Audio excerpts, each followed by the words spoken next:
Skull Rock Podcast is brought to you by the generosity of the following companies. The Old Mill Press, publishing beautifully crafted books that illuminate our world. To learn more, visit theoldmillpress.com. And by listeners like you. Hello, this is producer-director Ron Clements, and you are listening to the Skull Rock Podcast.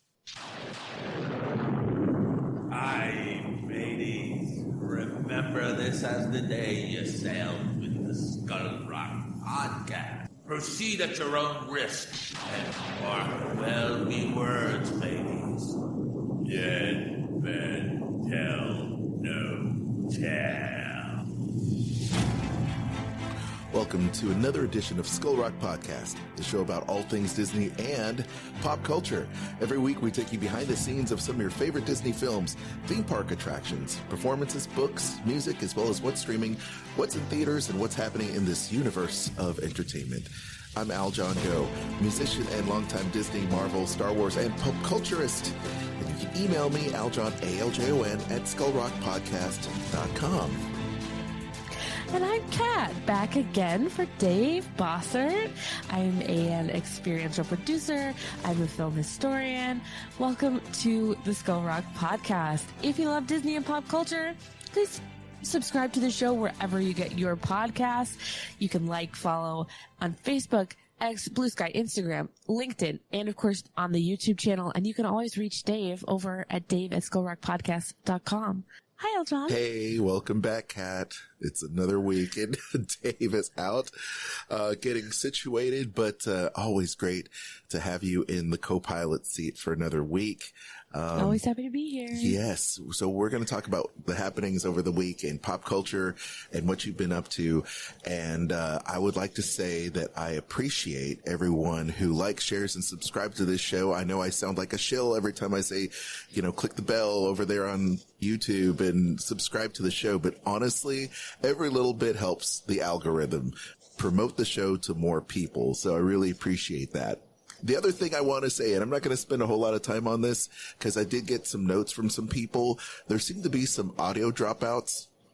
In our Bill Kroyer episode, there were some things that happened, and I believe it's from the Zoom calls that Dave records. And sometimes when you do Zoom, if you've spent a whole lot of time doing Zoom, it's not the best.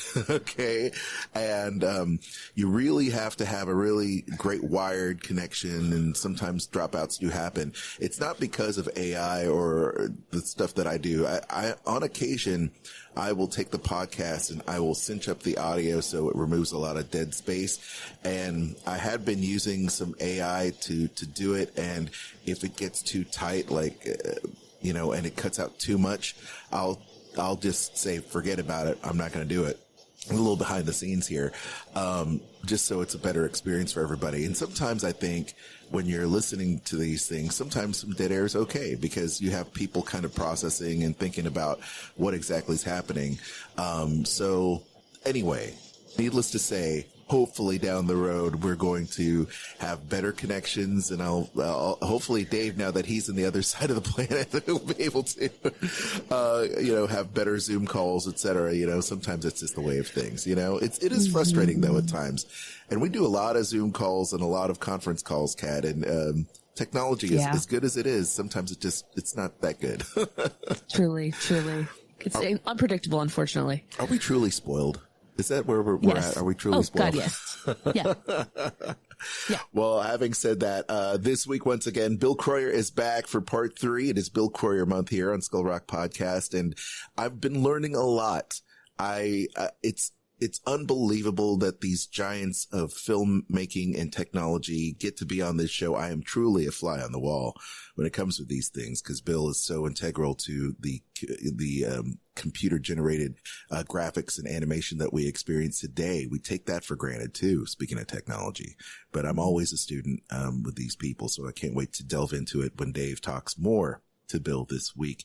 Let us get into what we've been checking out this week. Listen to that film projector. Kat, what have you been watching this week? Well, I I've been at a lot of TV this week. I haven't been able to make it out to the theater, which is unfortunate, but I did manage to catch up on the last few episodes of Wednesday. I don't know if you managed to get those. Not yet. No? We're at the mid-season finale, so we're getting the new ones. Hopefully this week I'll be able to check it out. They're great. Good. I wish the storytelling was a little tighter, but it's great. It's wonderful. And the Lady Gaga song in the 6th episode or 7th episode is phenomenal. Is it new? Yes, she did an original piece because she does a guest star, and it's really fun. It came out on Thursday last week, and it's a lot of fun. Gaga's so good. She's so good. Just an incredible artist. She's so good, man. Yeah. Right. Yeah. All right. Cool. And I also caught up on Alien Earth, and I need to talk about this episode of Alien Earth. Okay, Are you watching this yet? Not yet. It's in the queue. God. This week's episode of Alien Earth was a standalone masterpiece of television. Oh my goodness. They could have just released that and nothing else, and it would have been fine. Wow. It was incredible. Incredible. It was storytelling masterclass. And then on par with that, it was like every single dollar that they spent was on the screen. Oh boy. Nice. It looked incredible. It was incredibly produced, incredibly shot. I was beside myself. And Babu, I don't know. He is such a sleeper, and I am so impressed with him and just the whole cast of this episode. They're in the first episode for 5 minutes, and then they come back for this, and it's like, oh, a whole movie. We're just going to do it for 90 minutes. It's going to be great. Oh boy. It was awesome. It was nice. Awesome. Nice. Well, I can't wait to see it. I can't recommend it enough. It looks you amazing. Watch it. I mean, that is one heck of a non-spoilery review, if you ask me. I'm like, wow, I'm trying because you got to watch it. It's so good. That's good. I love it when shows like that have these outstanding episodes. And when you go back and you go, what are the Mount Rushmore episodes of this particular series? This one stands alone as just one that you have to watch. And I love that. I feel like it's up there with the Nick Offerman episode of Last of Us. Yeah. Yeah. It's not as emotional because obviously it's more horror sci-fi than that one. Yeah. But it, storytelling wise, plot wise, progression wise, I just was like, cool, I can go home. This is fine. Right. These stories, it's, they go for the jugular immediately, and the ride just keeps going. You know, you could say that about Inner Light for Star Trek: The Next Generation. As you said, the Nick Offerman episode, they stand alone as just a great piece of storytelling, and not necessarily, and in this case, you're saying this is a great thing, not just for storytelling, but for the series. And the same goes for these other types of shows. I could name 1 or 2 episodes of The Walking Dead that are the same way. You could just look at it for going, oh my gosh, when Carl says goodbye to his mom for the last time, you're like, oh my gosh, or the Look at the Flowers episode, right? So those are the things that are like, oh my gosh, it's amazing. So that's awesome. Good. Yeah, it was great. I really enjoyed it. Nice. Going from space sci-fi horror to real life horror, I also caught the Unknown Number high school catfish documentary on Netflix. Oh, no. Okay. I was very invested in the story because it took place in Michigan, which is where I'm from, Yes. And I was horrified. And I don't think is it a spoiler? It was in the news, it was a thing. Is it okay if I talk about it? Yeah. Do you think? Yeah. Okay, so the whole premise is a girl and her boyfriend, who are high school students, they're 13, 14 years old, start to get these harassing text messages. And they progress to a point where the unknown number, this anonymous voice, is telling them to do violence to themselves and all sorts of crazy things. And they're interviewing the girl, they're interviewing the guy, they're interviewing the families. The whole time it was someone that she's related to, and they have this person on TV crying about how hard the situation was. And the whole time I'm screaming at the television, what? Oh boy. This is your fault. What are you talking about? Always the victim. It was wild. I bet. Those Netflix documentaries really are, they're well done because they set the hook early on, and Truly. they just keep going, man. And then, there's always something new to discover. So whoever's doing these types of docs are doing a great job and are finding really good beats in there for people, so. And they get all these people to they're incredible interviewers. They get these people to open their hearts and souls and tell all these crazy details of what they were going through emotionally during these times. And the fact that this one is about teenagers, and these teenagers are speaking articulately about their experiences. And I'm just it's devastating and terrifying. And at the end, it's disgusting. Yeah. Yeah. Oh boy. Yeah. Well, I'm sure I'll be able to watch that at some point. Me and Netflix docs. You got to get to it. I'm all about 90 minutes. It's an easy watch. Oh, I like that. It's perfect. Yeah. I love it. All right. And then finally, I went to see, one of my guilty pleasures, even though I'm not guilty and I'm not sorry. Yeah. The Jonas Brothers last night. Hey, how was that? In LA. It was incredible. My mom is in town. She came in town specifically to see them. Oh, wow. And I know if you're not familiar, the Jonas Brothers have been on tour. This is called the Welcome to Your Hometown Tour. And or Greetings from Your Hometown Tour. And they've been having special guests on stage every single night. Uh-huh. So they had Demi Lovato on, Jesse McCartney, JoJo, all these different people. And my friend who I went with was like, oh my God, I hope it's Dashboard Confessionals. I hope it's Allie and AJ, blah, blah, blah. And I didn't really have my hopes up. But my mom's in town, right? Mm. And I felt like last night was specifically for her. Oh, boy. Because the special guest was John Legend. Wow. Who she loves. Yeah. So he came out. He did 2 songs with the boys. It was wonderful. Oh, good. My friend was devastated. She was so upset. My mother was like, oh my God. Yeah. Every time she comes, she gets a special guest that she loves. We had Michael B. Jordan come out for Black Panther at the Bowl. Yeah. And now she got John Legend. Oh, that's with amazing. The Jonas Brothers. That's great. That's amazing. I saw John Legend perform an entire show in Las Vegas during CES several years ago. And it was amazing, of course, as you would think. It was absolutely amazing, and a nice ballroom, and a bunch of really cool people were there, and I enjoyed it. And then I would love to see the Jonas Brothers. I think they put on a tremendous show. I caught some of the footage of their tour wonderful. with All American Rejects, right? Mm-hmm. All American Rejects opened. Boys Like Girls for me. Oh, okay, good. Oh, Boys Like Girls wonderful. For you? Okay. Yes. Okay. It was great. It was great. It's like they're switching off between AAR and Boys Like Girls, and gotcha. Either way I would have been happy, but Boys Like Girls was really fun. Okay, well that's good. I was gonna say because did you see my bass? But they weren't there, so no, it's all right.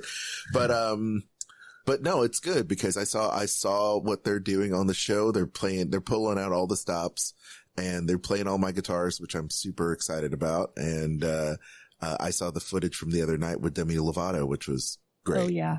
So, well, go out there and catch Jonas Brothers. I'm glad you had a good time. Do it. It's a wonderful show. What did you watch this week? Well, this week I finally got caught up and saw Lilo and Stitch, this year's release, which was live action interpretation of the classic Disney animated film. And we talked a little bit about it on Skull Rock when it was initially released, and I had not gotten a chance to see it. Now I saw it with the kids, and they loved it. They wanted, it's great when the kids say, "Daddy, again, one more, do it again." Aww. And it's well done.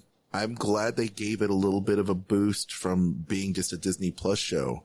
And they upped everything. I thought the effects were nice. I thought it was a great tribute to the original. And even though they changed some aspects of the show, of the film, I thought it did pretty well encapsulating what Chris Sanders' initial vision was for the movie. I agree. And I also found it great that they still had Tia Carrera in the movie. And a Filipina American that I absolutely adore, and then also almost semi-related to. She has no idea who I am, but we're semi-related. And And it's great that we also have another Filipino American in there as well, you know. So I love the fact that they're keeping that going. And I thought Zach Galifianakis was great. Very funny. Billy Magnuson too. Very funny. So overall, I thought it was great. It's hard to kind of take these films and not think, can we just do a beat by beat or reimagining of them instead of like having to take out certain elements? Like, how hard would it have been, or, you know, second guess yourself and say like, we should have just did this. I understand some of the reasoning behind it, but, I'll just say it was good. I'll say it was good. And I will watch it again. I will simply watch it again. The animation I thought was great. Now, Definitely. here's another film. Yes, here's another film I saw, and I can't wait to get your take on this, was Woman in the Yard. So we've been having this, we like horror and suspense as well. And so my wife and I saw it, and it's a mysterious woman repeatedly appears in a family's front yard, often delivering chilling warnings and unsettling messages, having them question their identity, motives, and the potential danger she might pose. So as I saw this film, I'm thinking to myself, whoa, what is this supernatural thing? And it becomes more than that. It becomes more of a woman kind of dealing with loss, and a huge loss. And I'm not going to spoil it for the people that are listening, but I'll simply say that it was good, but it wasn't great. Because when I looked at, a film like Women in the Yard, I'm thinking, oh, is this going to be like Get Out? Because I thought Get Out was like next level. Get Out, to me, is like, and a film like Get Out and Us and the Jordan Peele-esque, kind of films that I'm looking for, in terms of like, what new horror, looks like, and new psychological horror specifically looks like. I was like, oh, this is going to be great. Instead, this is very much like, I don't know, it's a very smaller kind of like indie film like, kind of quality to it, Yeah. And so it was good. And it also deals a lot with, thoughts of self-harm and things of that nature. So I think it's very, can be very emotional for some people and maybe a little bit too much for others. So please keep that in mind when you watch it. But I thought it was good. The other thing I will say, this week is, I always mention One Song Podcast, with Diallo and Luxury is something I listen to every week. And this week they tackle, as they kind of unearth all the great stuff about Crazy Train by Ozzy Osbourne. And typically they like to talk about, disco and dance and hip hop, but, they dissect one song and they bring about a lot of qualities and pieces that you haven't heard before, or behind the scenes of the song that you've never heard before, which I can appreciate. I'm a huge Ozzy Osbourne fan, and when he passed, it hit me really hard. And so listening to this and their love for the genre and the love for the songwriting came out. So please give it a listen. Check out One Song Podcast if you love to hear more about songs and music and how it's made, and hear all the isolated tracks, because there's so much brilliance in it. When you listen to the isolated tracks of these music, the songs, it's just absolutely brilliant, and it'll put a smile on your face, because it's like, oh, this is going way deeper than I ever thought it would go. So if you have something you'd like for us to check out, please feel free to email us and we'll check it out in a future episode. Skull Rock Podcast. This week in Disney and pop culture. All right, Kat. Box office. Can you believe it? Weapons at the number one slot for this week. And not too shabby. Weapons. And it's 4-day gross, 13 million. And total domestic, 135. It's not bad. I like it. And Scrappy little movie. They're I doing know, their right? work. They're doing good work. Jaws is back. Can you believe it? I can't Seeing believe Jaws on the big screen, if you haven't done it, highly recommend. I'd love to see it again. Caught Stealing, it rounds out the top 3. Freakier Friday at number 4 hangs on there. The Roses at number 5. I saw a movie we haven't really talked about a whole lot. Fantastic Four at number 6. Bad Guys number 2. The second Bad Guys 2 at number 7. Superman at 8 and Nobody 2. And Naked Gun rounds out the top 10. Unbelievable stuff there. And let's see here. We have, well, there's a bunch of other stuff in there as well. I did see the trailer, by the way, for Conjuring Last Rites, and I'm so about it. I'm so all about it. I cannot wait. Cannot wait for it. It's going to be good. Is there anything else maybe that's coming up over the next few weeks that you're interested in? Him. Yeah. Him. Definitely. Okay. I'm really interested in One Battle After Another. Okay. That's a DiCaprio, right? Yeah. It's not Paul. Is it Paul Thomas Anderson? I'm so disconnected right now. Right. Somebody great, a great director. And right. I just was really excited about it. DiCaprio is great. I'm really excited for Tiana Taylor. I want to see what she's going to do in this one. Very good. Yeah. All those are coming out over the next few weeks, which is great. September, leaning into the new fall season, looks really good. And here's something for the top trending streaming series, Nautilus at number 1 on AMC Plus. That is a show that I have yet to see, but it was wasn't supposed to be out in Disney Plus, was it not? Yeah. And then Prime Target on Apple TV. Let's see, Daredevil Born Again is number 1 on Disney Plus. I love that show so much. And then, Hulu's got Dan. Are you familiar with that show? No, neither am I. I need to see it. Check it out. I assume, and I hate to assume that it's a anime. Yeah, probably is. It probably is. It's, you know what? I'm so happy, by the way, that anime is just skyrocketing right now. Yeah. It's all the K-pop Demon Hunter stuff. Truly. People are interested in it.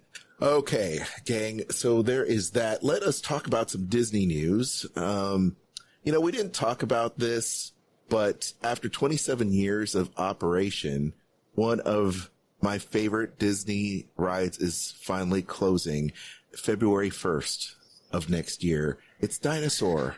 I'm so sad to see that. I know that they're making, a lot of stuff happen over there in Dino Land. That whole area is going to be, being refurbished for our future entertainment, but, I will miss that.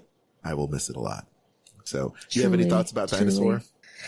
I'm not a big ride person, but I love the theming of that area. I've always loved the theming of that area, and the pre-show of Dinosaur is so iconic. It's just ridiculous. The ketchup and mustard tube stuff that happened from the original McDonald's sponsorship. It's great. I love that. I love that a lot. Yeah. And the kids, we did Dinosaur when we went this past summer, and they're going to do it again when we are there in the fall. It'll be the last time all of us go, and I cannot wait to get a poster blown up of their surprise face when the T-Rex opens their mouth or the Carnotaurus opens its mouth. For sure. So good.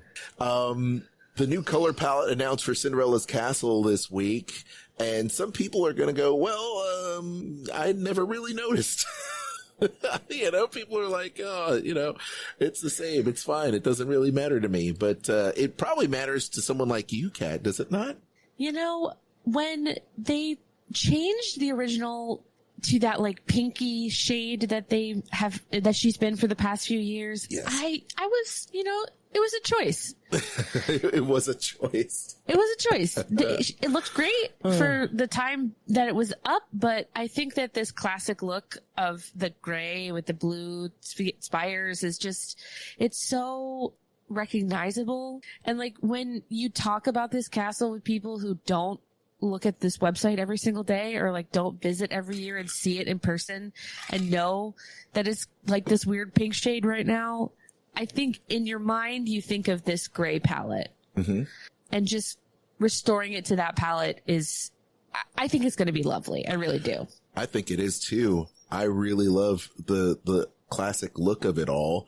Although I will say that, the birthday cake is not, and I say that lovingly because it's not the birthday castle, It was pretty, it didn't bother me, but No. I think even people in their mind, I mean, really, it's one of those things where it didn't live in my mind like that, really. When I look at the castle, I look at it in its future state, the classic look. I don't really think of it the way it is now with the light blue hue and the pink hue in the center. Like, I don't even think about it, but hey, it's just one of those things, right? Exactly.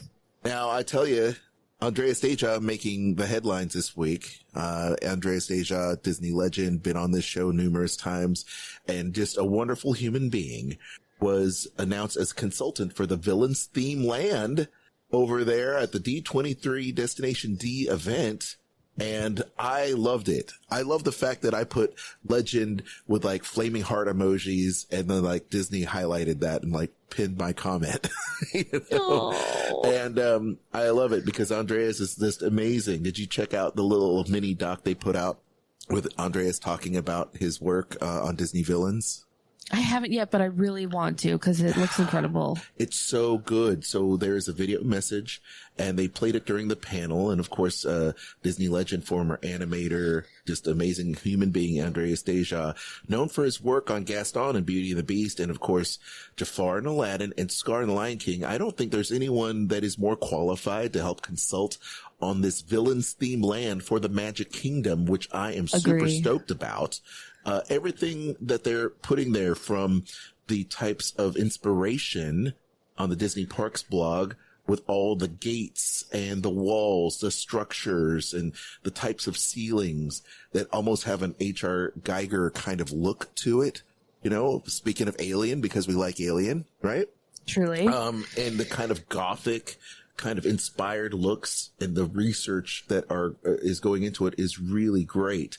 The team, I'm sure, as well as Andreas, studied Art Nouveau architecture in the unique form and scale and the architecture, as I mentioned. So it's really cool how they're kind of putting some of these examples into this land. And of course, they put up a mood board with all of the inspirations of the Disney villains, from Ursula to Chernabog. That's all in there, which is really nice. So I can't wait to see it all. It's going to be great. I love that these shapes and silhouettes are like new to this park, and this actually, you know what?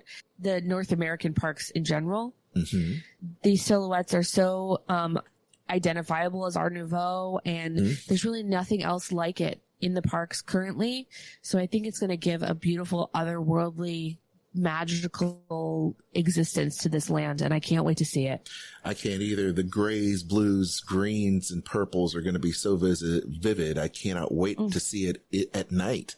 The wonderful thing about some of the Disney parks and the new stuff now is that it's one thing to see Cars Land during the day. It's another one to see it at night. It's so beautiful. Same goes for Toy Story. Same goes for Star Wars.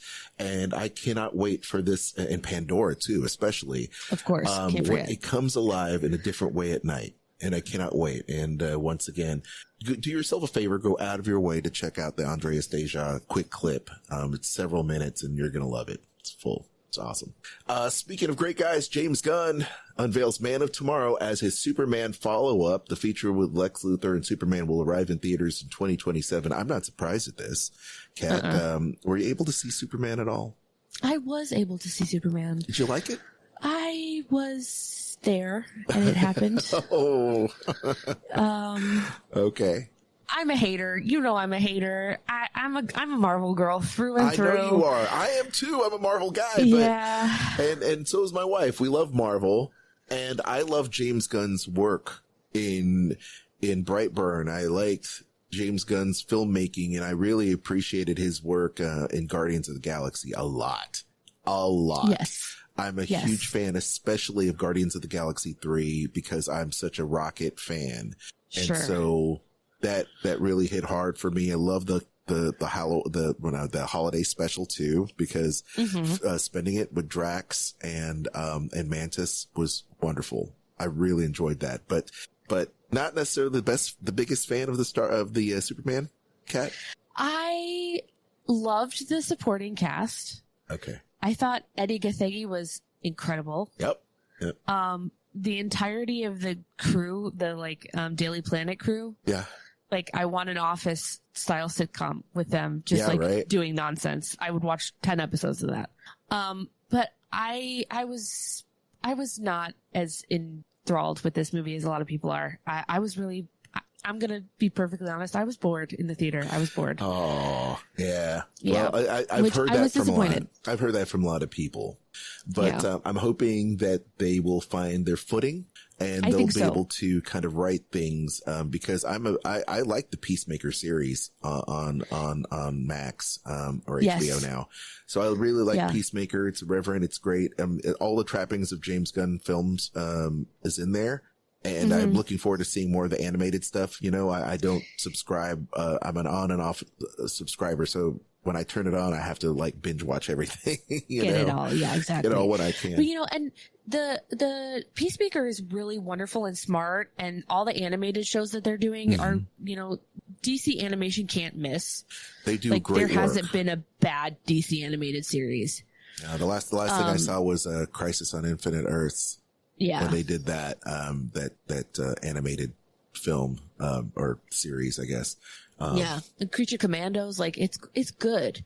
So I think my expectations are very high of James and of the films, and didn't hit for me, but I'm sure a lot of people loved it.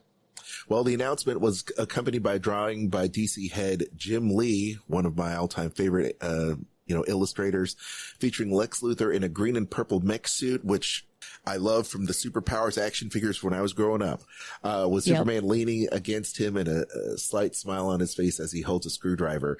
Lex Luthor's armored suit designed to battle Superman has been seen for decades in the comics and in animation, but never in live action. I am looking forward to that. Yes. So here we are. Here we are with, where is it? Hold on. Where is it? Obituary roll call. There it is. Okay, I love that. Mark Knopfler this week into this week's celebrity passings. Former CBS News and White House correspondent dies at the age of 73. According to the Hollywood Reporter, after a long-standing broadcast radio career, he took reporting talents in his final decade with CBS to Twitter, where he grew an online following, which is, where a lot of people have been doing a lot of stuff online and being online correspondents. But you may not know his name, but you'll know his face. I know that, Mark will be missed with a long, long career. And then 60s rock band guitarist Mark Volman dies at the age of 78 after an unexpected illness. He's the guitarist for the Turtles. And I know a lot of our Disney fans that go to the springtime Flower Power concert series, as it once was called, back in the Flower and Garden Festival, will remember the Turtles. And quite an amazing guitar player, but he died in Nashville on Friday after brief unexpected illness. Very sad indeed, but what a long legacy of music. Also, and for those of you a fan of the UK's TV shows, Anne McManus, who created some of the most iconic shows, dies at the age of 67. Kat, are you familiar with any of Anne McManus's work? Because I know you sometimes watch some Brit stuff. Oh, definitely. Bad Girls, Footballers' Wives was iconic. Yeah. She was responsible for some beautiful things that I'm pretty sure you've seen. If you don't know who she is, if you've ever watched a British soap opera, you have seen her work, and she was so instrumental of getting all of those incredibly prolific shows like Coronation Street and EastEnders. Like, they wouldn't have happened without her. Let's just put it like that. There you go. I know Dave is fond of watching Brit shows as well, so rest in peace. And here's another one. Graham Greene, Dances with Wolves and Green Mile actor, dead at the age of 73. 73 years of age now is relatively young. And so it's a very big shock to a lot of people. The Canadian star passed away on Monday in a Toronto hospital with his wife, Hilary Blackmore, by his side, his rep confirmed. You'll know his face. He's in there quite a bit. And Dances with Wolves is one of the all-time classics. So go and revisit that. And of course, the Green Mile as well. The cause of death was not revealed. However, the actor's rep said he lost his battle with a lengthy illness, but did not elaborate. So, rest in peace, man. And it's very sad Very sad when people go like this, and especially trying if they've been dealing with an illness for a long time. It's very sad. But now may you rest in peace. Well, that wraps up this particular section of the show. Now let's move on into the meat and potatoes, the big interview. This is week 3 with teacher, director, animator, all-time great guy, Bill Kroyer, right here on Skull Rock Podcast. Hey, let's chat. Let's chat. So let's chat now. Let's chat afterwards. And he said, let's chat again. Skull Rock Podcast. Interview time. Well, Aljon, we are back again for week 3 with Bill Kroyer, animation director, animator, author. Bill, welcome back to the Skull Rock Podcast. Pretty exciting to be on for the 3rd time. How about that? Well, I think we're going to be on for quite a few more times, my friend. You have had an illustrious career. And last week we left off, you were talking about how Fern Gully sort of came about, but we're going to save the whole production story, the stories about how you got the film made for this week. So let's just start there. You had these guys from Australia essentially tell you that they had financing for this movie. And you found out quickly when you got to Australia they didn't quite have the financing locked in place. Is that right? Yeah, that's true. They kind of sprung that on us after we did our big trip to the rainforest and we were prepping to go home. They said, well, you're going to make a presentation in Sydney. And I went, oh, yeah, well, nice to update them. And they said, well, it's more than an update, you know. You kind of have to sell them for the final go-ahead. But to make a long story short, we did some beautiful artwork in Byron Bay, and I went into the boardroom and I did what I thought was a killer pitch to these stone-faced insurance guys who you could tell had never in their lives seen an animation pitch, and walked out with not knowing. And then about an hour later, our producers walked into our hotel room and said, hey, good job.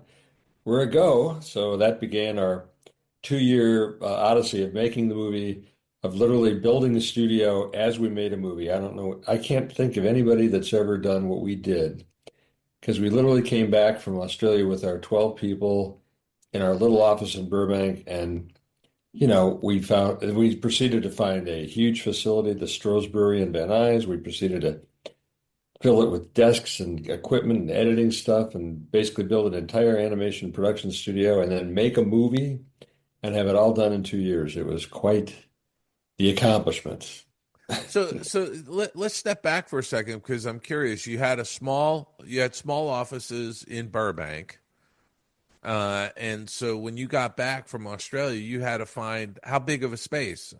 We figured we were going to have 160 people, so we needed a lot of space, and no more than that.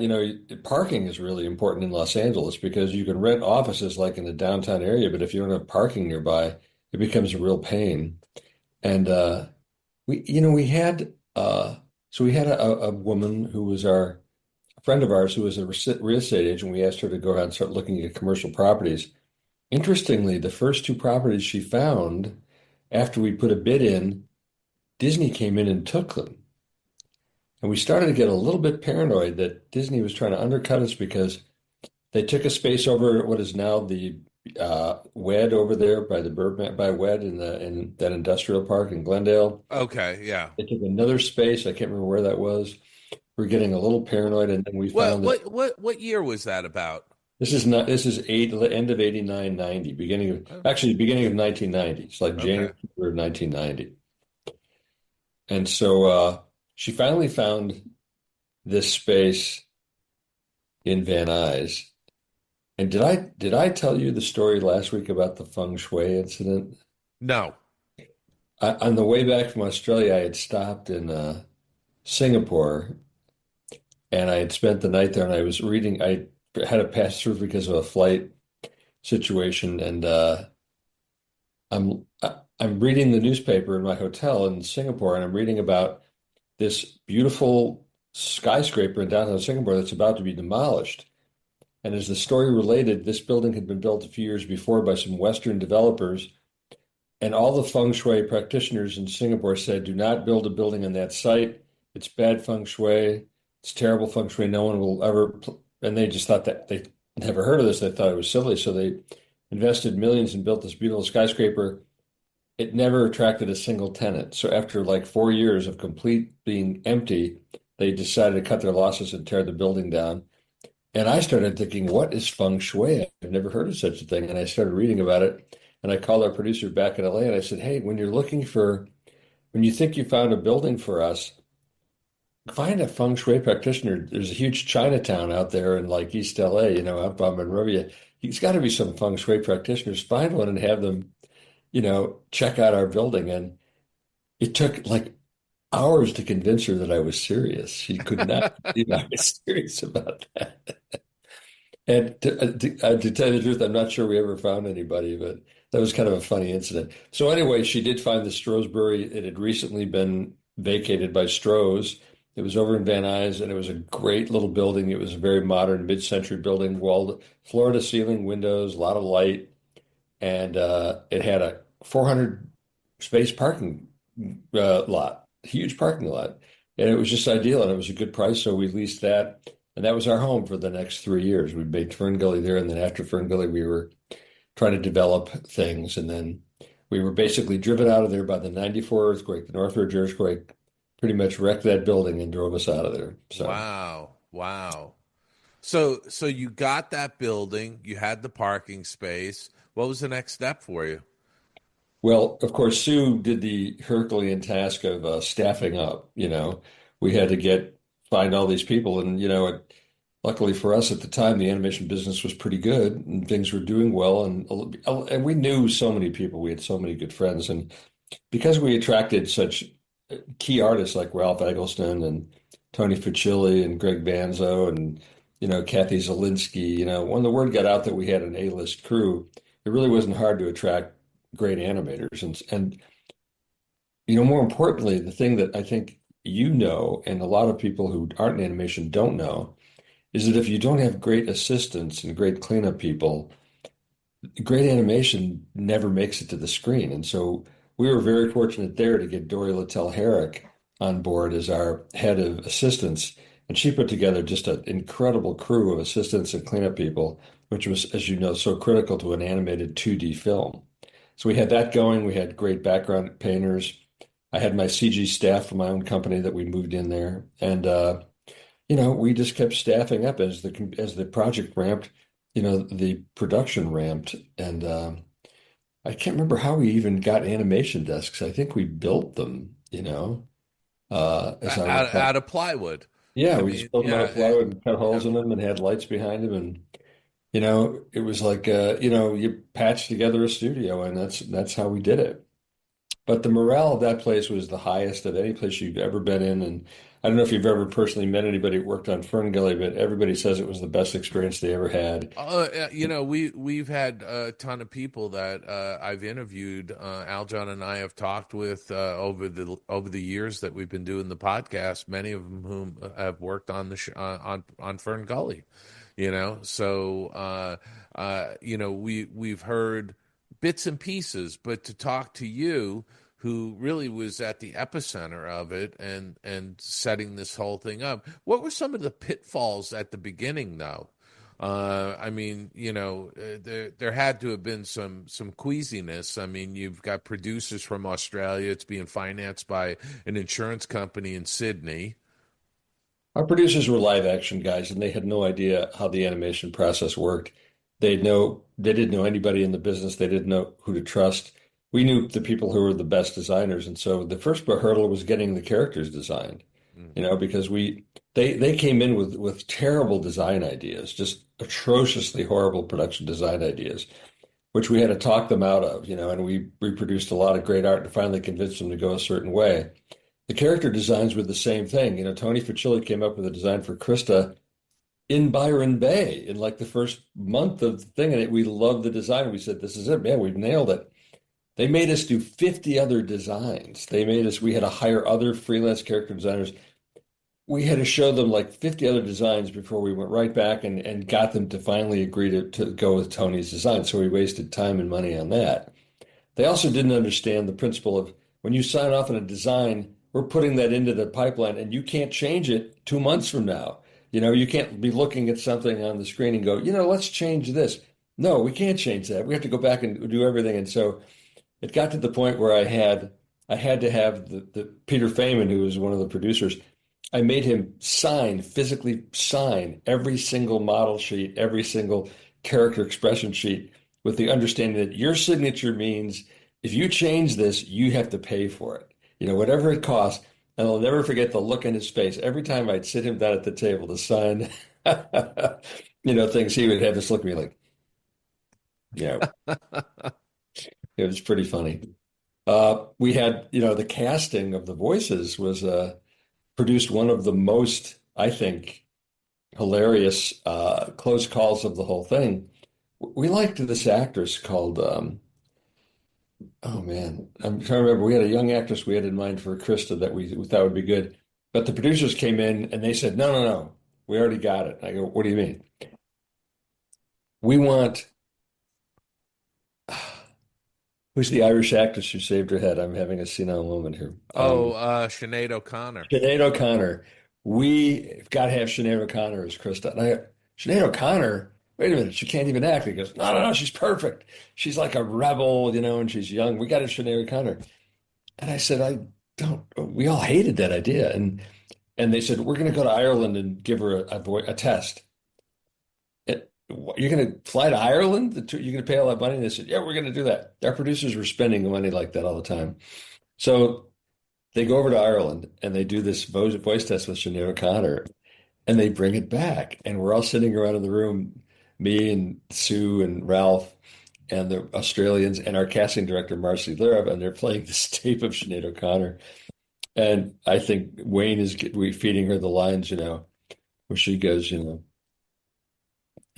like you're cutting down trees, and the line back to her is, well, it's only a problem if you live in a tree. And Sinead goes, I do live in a tree, and it was just, yeah. Oh boy! And we listen to this tape, and we're all done, and it's terrible. We turn to them, we say, well, I guess that answers that question, and they go, yeah, we're gonna get her, and I go, wait a minute.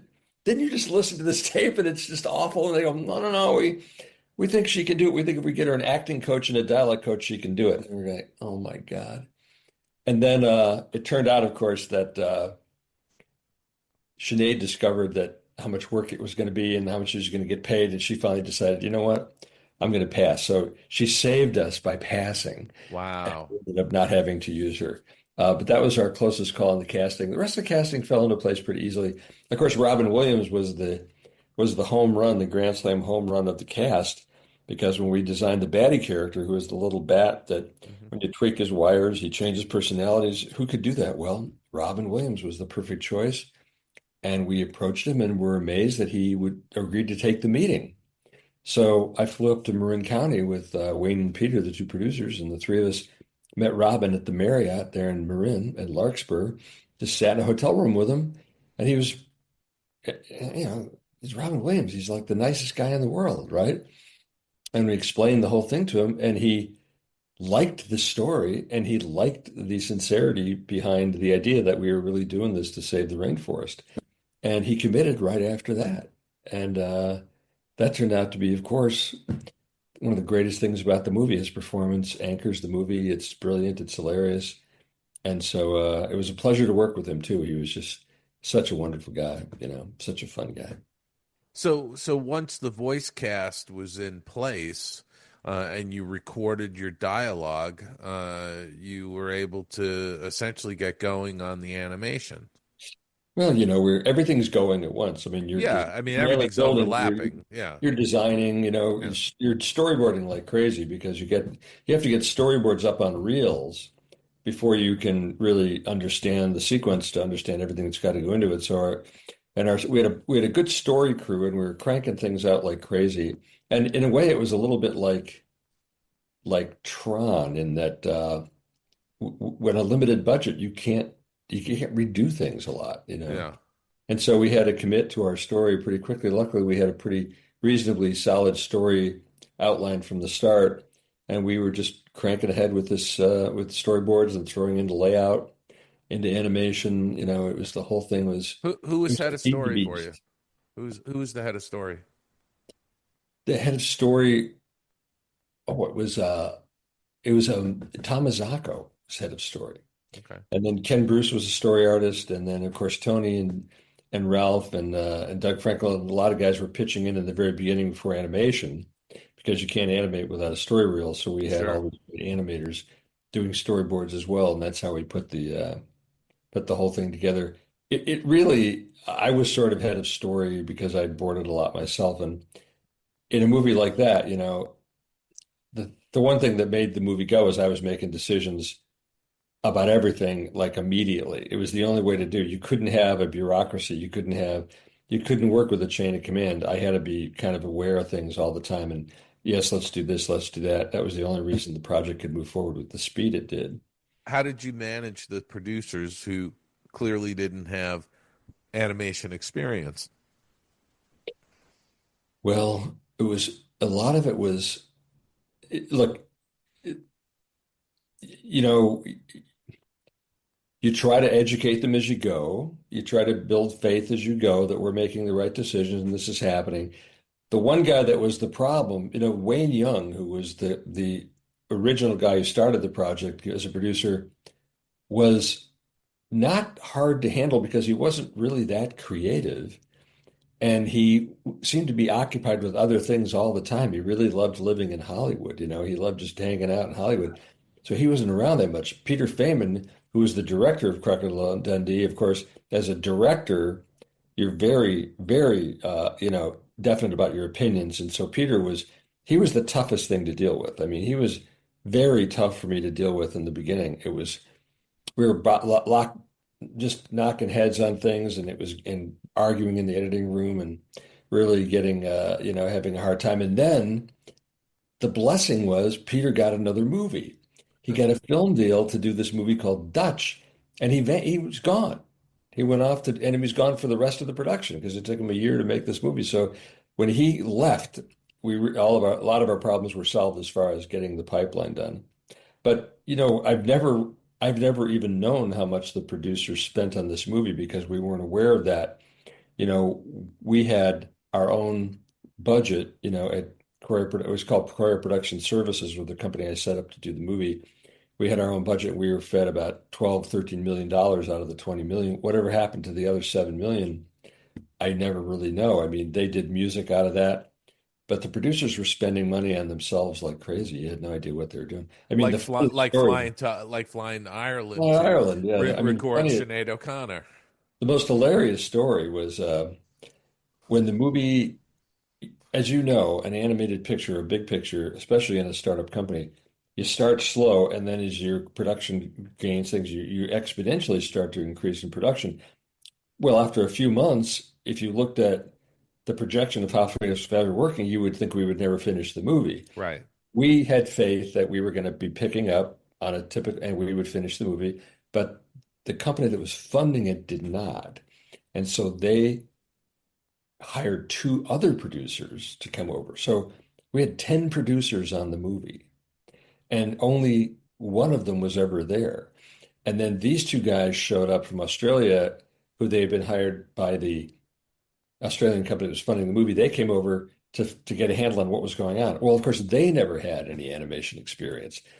But fortunately for us, one of them, Brian Rosen, very smart guy, very experienced producer, was very interested in animation and sincerely dug in and really tried hard to learn what was going on. And one thing he discovered pretty quickly was that the producers were spending all this money. And the funny story was that one of them, Wayne, was living at the Mondrian, which is a really expensive hotel in Sunset. Yeah. He was living there for like months and ordering room service and like spending a fortune. And so Wayne said, Wayne, you can't stay at the Mondrian. We'll rent you a house. We'll get you a house. So it turns out there was a small house very close, just right up the hill from Mondrian, and we rented it for him. And Wayne makes the move. He was not happy about it. And then the next month, we're going through accounting, and we get this bill from the Mondrian.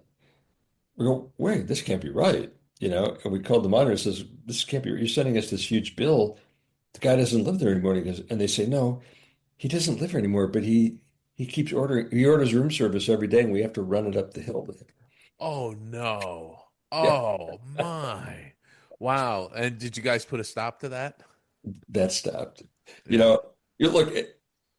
I actually love Wayne. I think he's a wonderful guy, and I'll never. I realize the movie never happened without him, but I just thought that was a funny thing. I thought if anybody got into Hollywood, he really did. He really understood how to play the Hollywood producer. So anyway, Wow. those mild things aside, those producers moved aside, and then Brian Rosen came in, and he was a really great worker and a really great champion of ours. And the bond company came over. They sent the bond company over to investigate us. And after they examined how we were doing it, they became big supporters of us because they really they look and says you are running this as efficiently as you possibly could. I mean, we're really there's like no waste at your company and everything's open and transparent and the morale is high and and so because of that we weathered that period of indecision and everything in that. And then once that was all taken care of, we just cranked, and the Yeah. last 6, 7 months of that production, we just knocked the whole thing out. It is very interesting when people with no experience in animation come into an animation project and they're looking and sitting there going, "My God, how you?" I mean, we used to laugh about it over at Disney on many of the pictures I worked on, because some of these newbies that came into production management would, at some point in production, the blood would drain out of their heads, and they'd have a look of fear and panic on their faces, like, "How are we going to get this done?" And the rest of us who were in the trenches always knew you never missed a deadline. You got it done, and as you said, it accelerates into the end. I had some funny experiences with people at the very beginning of my career at Spun Buggy Works when we were doing TV commercials because we were working with ad agencies. And as you know, the rule in an ad agency, is where and most of them are from Chicago. They all want their trip to the West Coast. They all have to come out and supervise what's going on. And so I was doing a commercial and this ad guy comes out and he was like the stereotypical ad executive. He's got a pipe and everything. And he said, and we said, okay, we're sending this thing off to Cameron. He goes, well, I have to be there. We go, what are you talking about? He says, I'm always there when they shoot. I'm always there when they shoot. And we go, no, this is a camera service. This is like this guy in a dark room with an Oxberry and, there's nothing glamorous. And he goes, I'm going to be there. So apparently we give him the address. He shows up. The cameraman's one of these crotchety old guys, what are you doing here? And then sit over there. And so the guy's sitting there and he goes to light his pipe. You can't light that pipe. We can't have smoke in here. And then he gets up and he's leaning over the cameraman's shoulder as the guy's putting the cells down on the pegs. And he goes, maybe we could move that. He's trying to make his corrections. So the guy goes, it says this on the sheet. We can't change anything. It's on the X sheet. Lasted about 40 minutes and then he split. So that was his education in animation. That's fantastic. My God. So you're in production on Fern Gully, and you've got your producers sort of straightened out, and the Bond company's happy.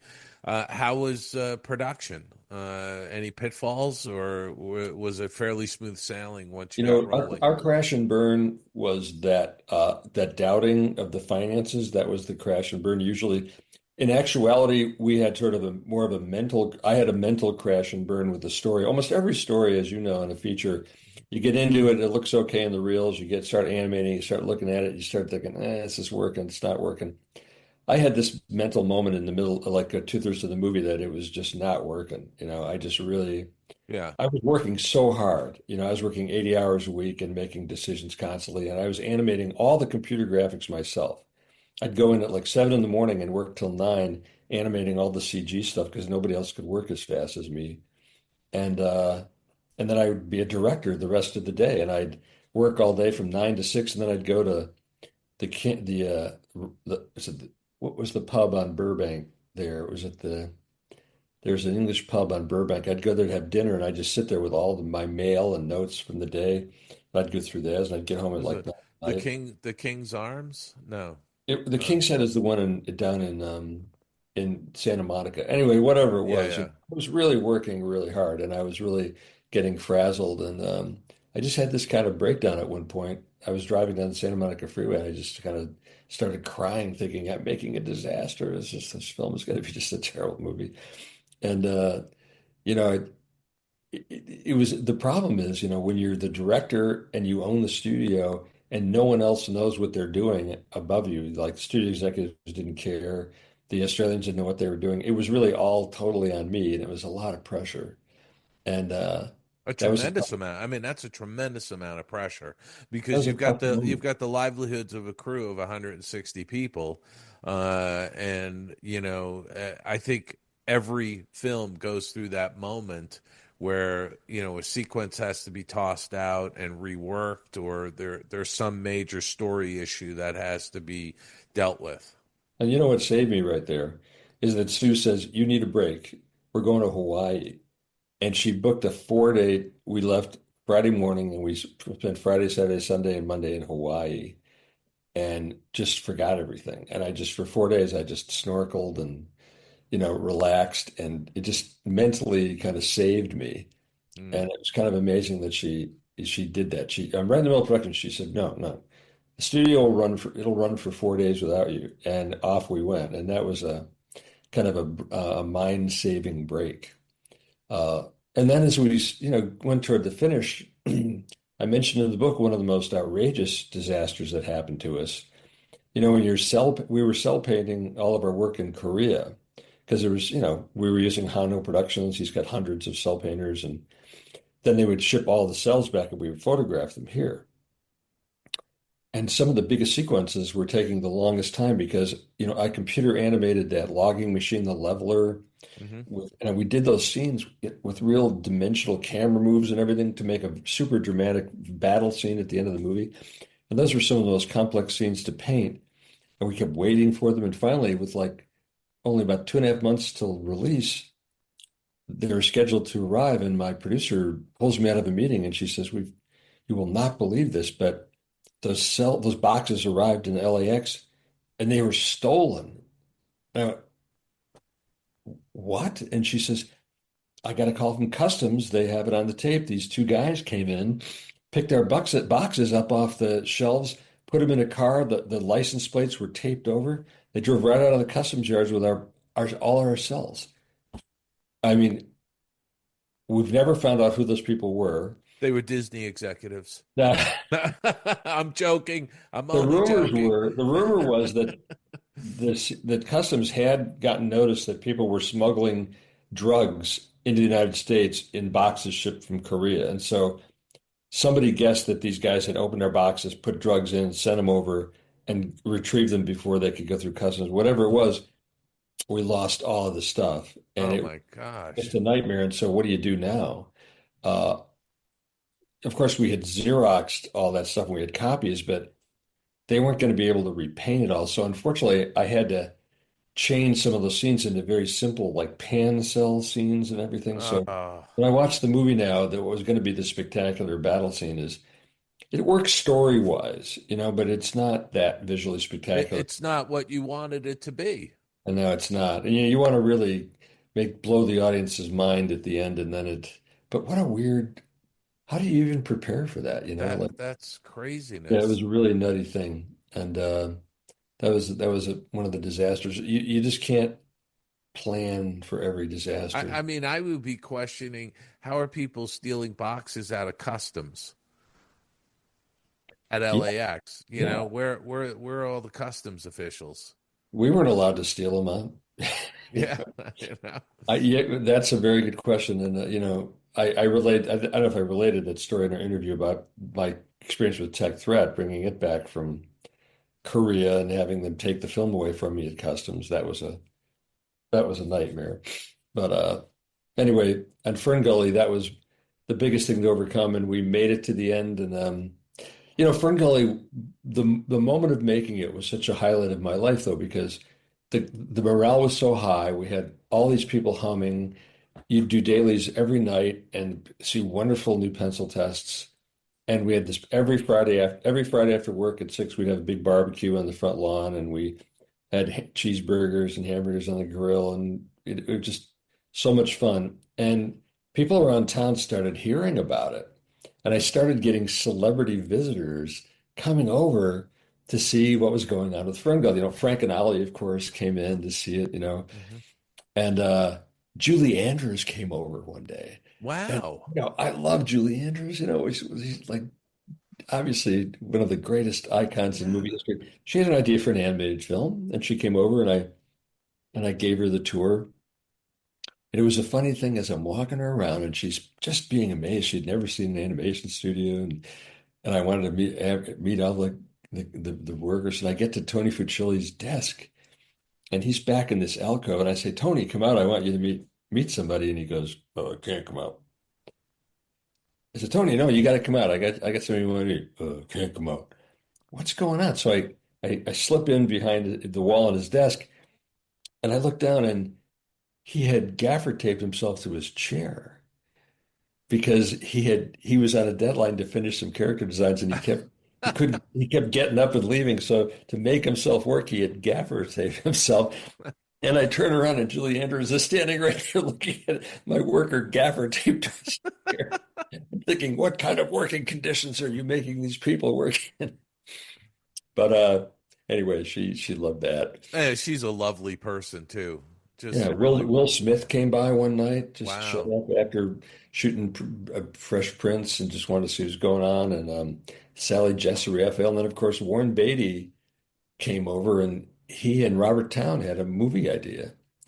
And we went out to dinner a couple times with Warren Beatty and Annette Bening and Robert Towne to hear Robert Towne's whale movie. But I couldn't get behind a whale movie. I just couldn't figure out how to make a whale. I mean, Mm. their eyes are over here, and I was I was so busy with making the movie, I really couldn't focus on doing the next thing anyway. So that never went. But it was nice to meet these people, and I think they got a kick out of seeing this startup. And what happened when the film completed, and who released it, and how was the reception in your mind? Well, it was a thing. 20th Century Fox released the movie, but they had no money in the movie because it was completely paid for by the Australian company. They just had a release deal. So they really did not a lot of promotion. And, it was not really released with a lot of PR or anything. So it didn't do that well. I mean, it was actually I think it was the highest non-grossing Disney film up to that time ever released. And then its DVD sales were phenomenal. I mean, we had $100 million in DVD sales, Yeah.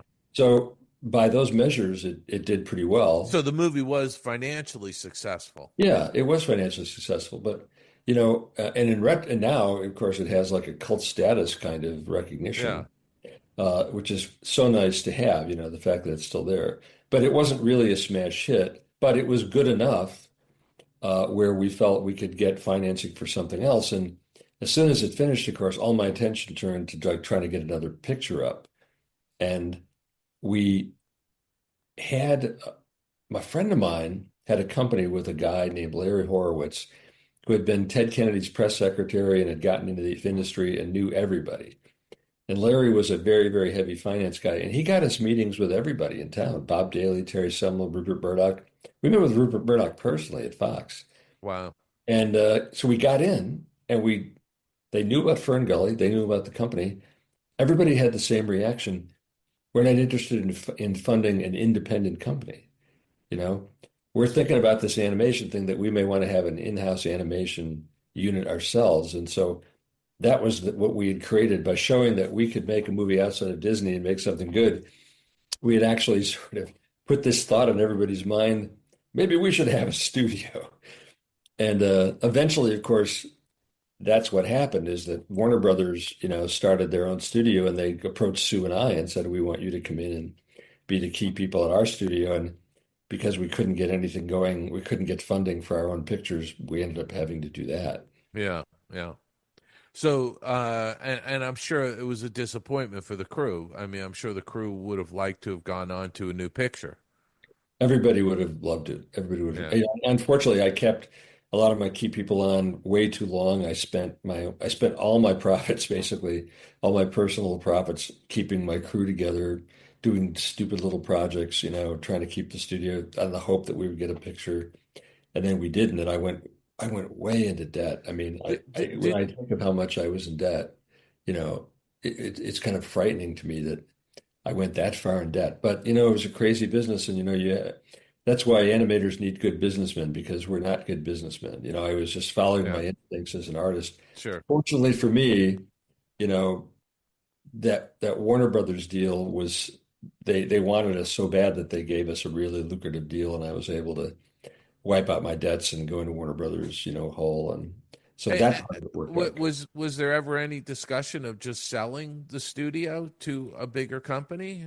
Well, there's really nothing to sell. Your studio is really labor. Right. Yeah, but you have some assets and you've got the talent. It's Well, really our the assets talent. were enough, with plywood desks, and Yeah. an editing bench, and there's really nothing that valuable there, as Right. far as and it was really just your crew is what your thing is, and so they could go where they wanted, and a lot of them eventually did go into Warner Brothers. Some of our key people, Yeah. Dave Brewster and Wendy Perdue and Steve Pilcher, they all followed into Warner's, and then that was the disastrous Quest for Camelot situation, where we started on that. I didn't want to make that. I had pitched them a movie about King Tut, which actually I thought could have been pretty good. And we had a fun thing about that where we were just developing the King Tut thing. We had the idea, our music. There was a music supervisor at Warner's that said, Sting is interested in doing animation now that Elton John is into it. He wants to get into it. Yeah. But really, he'd be good for King Tut. So we flew to England and had a great time meeting Sting. He invited to his house. He has this English manor house out by Stonehenge, and we had this really wonderful visit with him, and I thought, this is going to be great. And then look what happened. Suddenly, Jeffrey Katzenberg and Steven Spielberg announced, we're starting DreamWorks, and guess what our first movie is? The Prince of Egypt.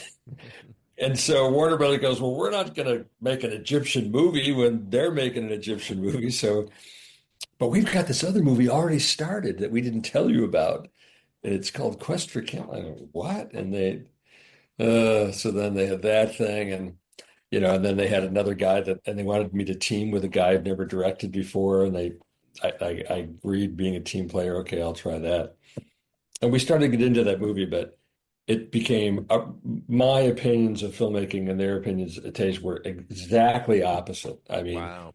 They had all these executives that were first-time executives. They had been sort of the junior lieutenants at other studios, and this is their chance to be. They all wanted to be Jeffrey Katzenberg. They all wanted to make the movie, and the notes were horrible, and I couldn't stand it. And finally, we just hit an impasse. And luckily, I had a pretty good contract that said I had certain rights as a director to make a movie a certain way, and they didn't want that. They wanted to be able to completely dominate the directors. So I was able to get out of it, and I did. And they made the movie, and statistically, it's the worst movie ever made. I've never seen it, but I do know that from production budget compared to its box office, it's the worst ratio ever. And on Rotten Tomatoes, it's like gotten nothing, like a 10 or something. Wow. So I've never seen it, and I will never see it, because the whole thing was a really bad taste in my mouth, and it was a disaster. And I went home and I was so depressed, because we'd had this momentum from Ferngully, and then we went into Warner Brothers thinking we could, with a lot of our people thinking, well, we can make movies with a studio, and then it turned out we had this terrible batch of executives and that ruined us, and we went home, and now I'm at home, and what am I going to do? I have no studio, and you went from a real high point to a low point. Yeah, it was as low as it could get, really, because I felt kind of like damaged goods, and I didn't really feel like I could re-enter the business, because who was going at that time? Disney was going, Warner Brothers I had just left. There was stuff going on, Cats Can't Dance was happening over at Turner and stuff, but everybody had directors already lined up for all these things, so I was kind of on the outs. And that was when I got the call from Rhythm and Hughes. So, So, you know something? I think this is a perfect place for us to break, because I think when we come back next week, we can sort of dive into Rhythm and News, because you were there for 10 years. So there's a lot to talk about. There's a lot to talk about. And Rhythm and News was huge during that period. Huge. Well, I got to Rhythm and Hughes, and I like to think that I was part of that. It went became a major force in the business in every way, in animation. They went meteoric. All right, so let's do that. We'll come back next week, and we're going to talk about Rhythm and News and the time you spent there. Okay. Yep, sounds good. All right, thank you. Okay. It's great having you, Bill. Great having you on the Skull Rock podcast. We'll talk to you next week. This is Development Director Mike Ketchwala, and you're listening to the Skull Rock podcast. Skull Rock Podcast, where you hear the stories behind the adventures. Let's get out of here! Come on, Scotty, let's get out of here. Let's get out of here. Let's get out of here. Let's get out of here, Lieutenant. All right. Once again, another great week with animator Bill Kroyer, the man. Thank you so much for joining us on this show. And thank you for hanging out till the very end. We do appreciate it. Be sure you tell all your friends about us. We do appreciate it. Yes. Follow us on all the socials. We appreciate that as well.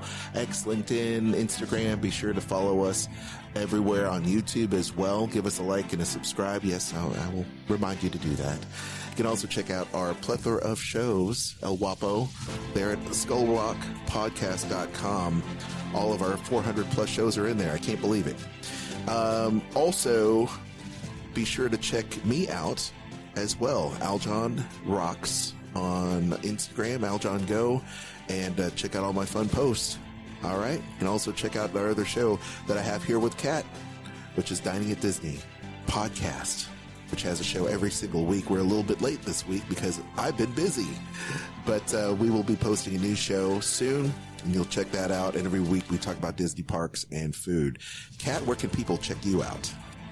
You can find me on Instagram at catastrophe at CAT_ASTROPHE. And of course, on Dining at Disney at Dining at Disney, like Aljon just said. I'm so happy to have done this with you again this week, Aljon. It was it's always a pleasure, and even though I had to wake up at the crack of dawn, yes, to do it, it's always a good time. Guys, I messaged her because I had such a crazy week. I had totally forgot that Dave was out, and I messaged her like 12 hours ago and said, "Hey, Kat, can you do the show?" Knowing full and well that she probably is not checking her messages, and she messaged me back. So you are a saint, Kat, for doing this. So thank you for being a rock star, especially after being up so late doing Jonas Brothers and then coming to do this show with no sleep. Happy to do it. Oh my gosh, you are a saint. Don't forget, you can check out Dave's Tunes Behind the Tunes on SiriusXM channel 133. And during this month, you're checking out Miracles of Molecules from Disneyland's Adventure Through Inner Space. Can't believe it.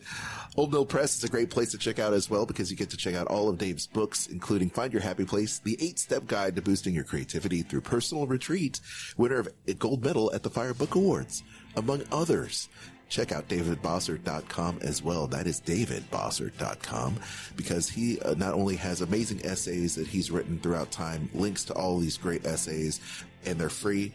You can also get signed book plates as well. So you want your signed book plate for 3D Disneyland? Hey, be my guest. Go ahead, sign up, and he'll send it to you as soon as he's settled in his new home.